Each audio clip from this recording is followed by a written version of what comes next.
Hiya, I'm Andy and I'm in New York City. It's the morning after Manchester United's victory. Yes, a win, thanks to 2 goals from Bruno Fernandes against West Ham United in the MetLife Stadium. I'm on the Lower East Side. This is a fantastic city and I met some brilliant people over here. I can't name all of them, but the New Jersey Reds were a great group of people. Pete Holland, who's long been a big help for Manchester United fans over here. Brendan, the Chinatown Red, the very talented artist. I met Hua, who's a novelist who won the Pulitzer Prize a couple of years ago. Locke really looked after us as well. Met so many United fans, so it's been an absolute buzz. I'm going to fly to Chicago later on today. Just a couple of observations about the game against West Ham. Played in front of about 50,000 people. I've seen some people suggesting the crowd was 82,000. That's the capacity of the stadium. It was nowhere near full. Half the upper tier was closed for a start. But a 50,000 crowd is definitely a decent sized crowd. There was a good atmosphere.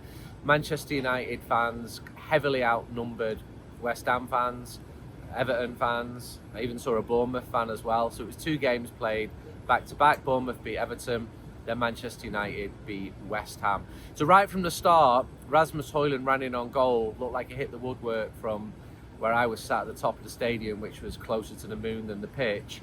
And he looked sharp, his finishing's not quite there. Matheus Cunha was seeing a few touches, a few nice interchanges. Man Utd was probably the best player, in my opinion, in the first half. I spoke to him after the game as well. And I think he's in a much better place. He's now used to the Premier League, and I don't know whether he'll establish himself in the first team for Manchester United, but he played well. He was breaking the ball up. He played a lovely ball through as well, which set up a goal which was offside. So Bruno Fernandes took the penalty. I'm not gonna, because it's pre-season, I'm not gonna run for all 20 odd players that were used, but I'll just look at my notes. I'm saying it's encouraging. Eric Ten Hag? No. Eric Ten Hag's now in Germany, Andrew. Ruben Amorim was happy with his way his team defended in the first half. He said that at half time. And then the starting 11 were changed after 70 minutes. West Ham's goal was a brilliant one from Bowen. And West Ham were giving out free pie and mash on 5th Avenue, so they were doing their marketing stuff. And Manchester United were doing lots of community stuff out here as well, which was encouraging to see. So, Bayern de Ligt, top man, interviewed him the other day. Never spoke to him before. Good humour, bright lad.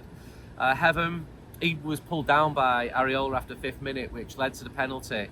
And later on in the second half, he didn't get across to Bowen quick enough for the West Ham goal. Lenny Yoro, I'm liking him. I'm hearing good things about him. Dorgu, stretching the defences. I'm hoping for a big improvement from him. Now he's had time to settle down. Kobbie Mainoo, maybe he was a little bit deeper. He intercepted Areola's kick and fed Bruno, who got the second. Cunha, as I said, touches and interchanges. Fernandes is still the main man. I think it's starting raining here. Ahmad, could be a big season for him. It's a strong, or maybe it's an Amorim 11. I would read into that starting 11. Højlund, brilliant early run, went onto the Bruno ball, and he held off Gilman and hit the outside of the post. A million substitutions. United were poorer after the substitutions. You can't deal with all of those changes at the same time. So from Man United go to Chicago. We've got a game against Bournemouth and then on to Atlanta, Georgia.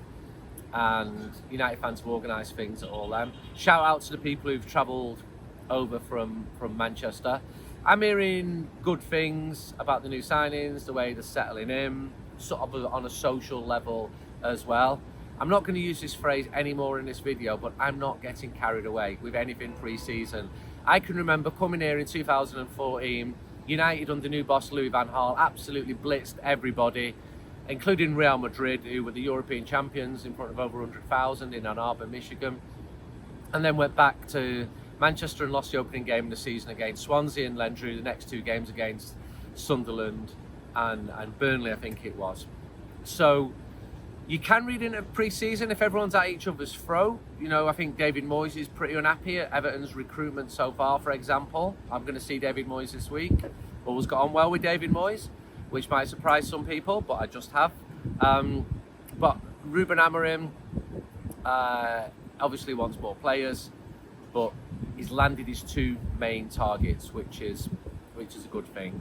No injuries. Every minute I see Luke Shaw playing football, I think this is a step towards him getting better and better. No movement on the outgoing players beyond what's happened with Marcus Rashford moving on.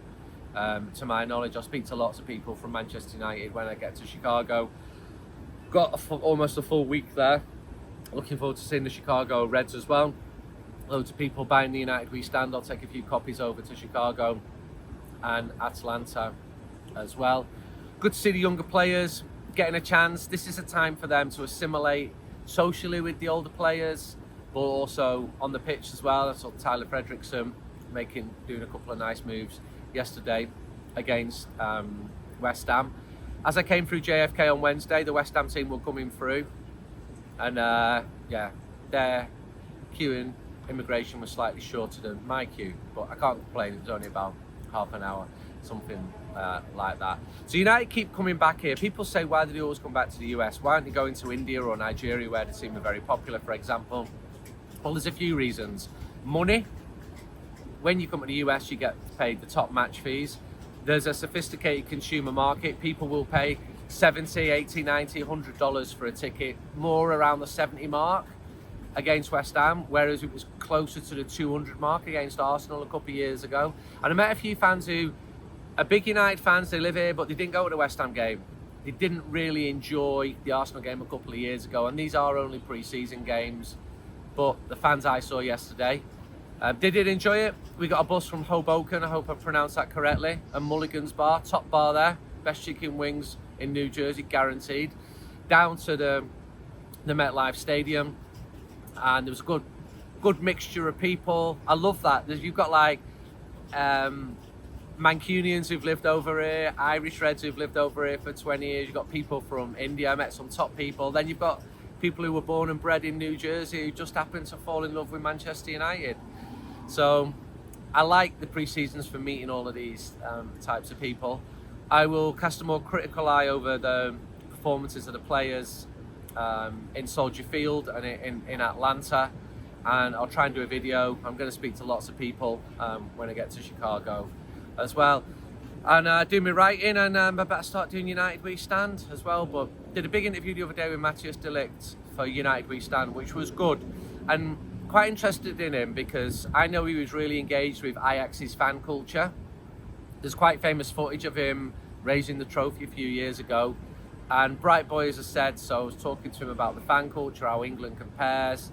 He's played at Juventus, the Italian fan culture. He's played at Bayern Munich, and I spoke to a couple of other players as well. Sorry for rambling on a little bit. I'm just feeling like I'm telling you that I'm in Manhattan and I'm about to leave Manhattan, and I'll be doing these podcasts, these YouTube videos. See you soon.